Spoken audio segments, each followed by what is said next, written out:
I'm sitting here curled up on my sofa because that's exactly where you should be when you're attending the IATEFL conference and planning on what you want to see. You should be relaxed and comfortable with a bit of time on your hands, maybe a hot beverage. I've missed my cup of tea. If you're attending this year, especially if it's your first time, then this video is for you. And make sure you stay to the end because that's where the best bit is.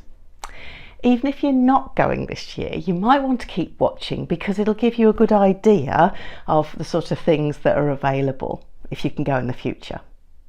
I'm Jo Gakonga and I've been going to the IATEFL conference and speaking there since 1999, very long time. And if you missed it, you can see in this video why I like it so much. But now I want to tell you a little bit more about how you can plan to get the best out of it. Let's start by looking at the conference programme. As you can see, it's absolutely huge and a little bit overwhelming at first. So the conference runs over a week, but it always has the same structure. The first day, the Monday, is taken up by what's called pre-conference events or PCEs. So these are run by the special interest groups or SIGs, a lot of acronyms in our game, and so they're a bit different to the main conference. So on the Monday of the conference, the SIGs arrange a special programme, and there are lots of different special interest groups, including teacher education and development, materials writing, pronunciation, ESOL, and a whole raft of others that you can see here. So if you go to one of these pre-conference events, you'll be in the same room the whole day with the same people who all share your particular interest, having a really deep dive into whatever that is. The evening of the Monday then is the start of the conference proper with the official opening. Everybody's there, so it's a great way of starting to catch up with the people that you already know or meet new people. It's very friendly. Then on the Tuesday morning, the main conference kicks off, and the next 3.5 days until Friday mid-afternoon are going to be a real whirlwind of activity. So the structure of each day follows the same pattern with the plenary in the morning. There are a few pre-plenary talks if you're really interested. After that, there are talks throughout the day until 6 at night, so it's a full day. The plenaries at the beginning of the day are always interesting. I've always thought it must be quite a difficult job to find a topic to talk about because there's such a huge variety of people in the audience, from teachers with very little experience to others who are near the end of their careers. You've got people teaching all different kinds of English in all different kinds of contexts, and also academics and writers and publishers. When a plenary speaker gets it right though, it's an absolutely magical experience. And because everybody's shared it, you often find references to the plenary and other talks that you go to through the day. If something really strikes you and you want to talk more about it, there's always a session in the afternoon as well, so that you can discuss it with the speaker. So that's the plenary, and they're fairly easy because you've only got one choice. The rest of the day is more difficult. So let's have a look at the programme again here. It's pretty amazing. You can see that there are 9 sessions throughout the day, and at every one of those time slots you've got a choice of 18 different talks to go to. 18! So in total that's well over 500 talks. How could you possibly choose? Well, there are a few different strategies that you could use here. I tend to use all of them at different times and for different reasons. So let's go through some of these. So first things first, if you look at the programme titles and the abstracts, I usually highlight any of the talks that speak to me. And at this point, don't worry if they're on at the same time, just make some gut decisions. As well as looking at the titles and the extracts, you could always look at the people. Some of them you might know their names, or you know they'll give a good talk. this isn't always necessarily the big names in our industry. It might be that I've heard a person talk at a previous conference and I know that they always have something interesting to say. Or maybe I know they work online and so I'm interested to know more about their work because of that. You can find the names of all the presenters at the back of the programme too, and all of the talks arranged by area of interest.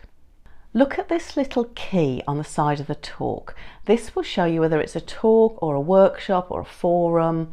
It'll tell you how big the audience is likely to be. It'll tell you whether it's for experienced or inexperienced teachers, and also what the main focus is. So this is really useful information to help you make your choices. If you see this by the side of a talk, it means the speaker's advertising something. It's probably a book. This doesn't, of course, mean that the talk will be bad. Very often they're very good, but it's useful to know. And sometimes you get freebies at those kind of talks too, so that's worth thinking about. Another way of choosing which talk to go to, which can be surprisingly productive, is to choose something that's completely out of your normal range of expertise. Don't worry, nobody's going to ask you any difficult questions, so feel free to go to whatever you like, whatever takes your fancy. All of this planning is good to do when you're curled up on the sofa, as I am, because it's going to take you some time. It's definitely worth thinking about this before the conference itself. Your plans don't have to be set in stone, and sometimes I'd say that last minute spontaneous changes can be really fruitful, but it's good to have a plan. It's good to have an idea. At the back of the programme you'll find these summary pages, and it's a useful thing to do to print those out, have a physical copy of them, highlighted with the talks that you've decided you want to go to or the ones that you might be interested in.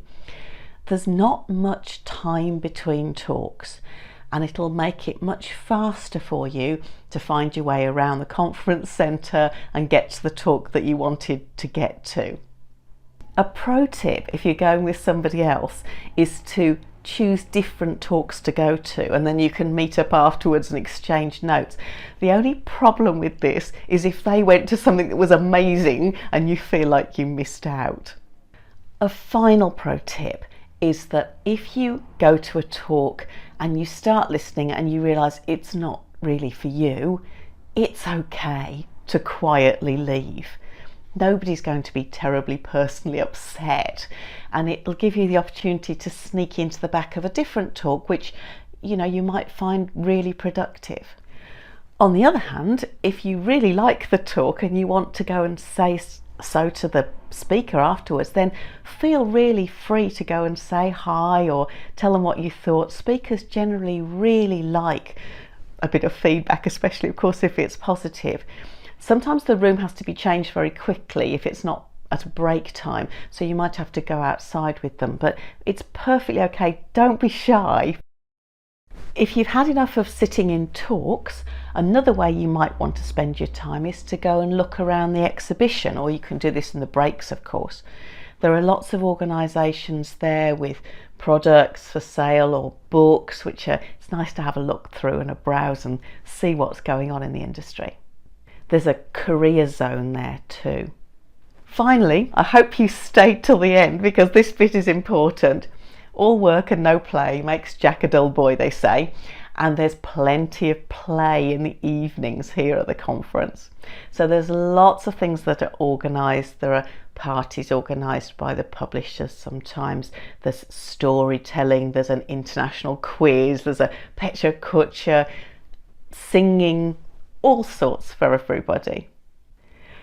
Right, that's your beginner's guide to IATEFL. I'm sure that there's lots of things I've missed. Have a look through the programme and see them, but that gives you an idea of the important things at least. Hope to see you there.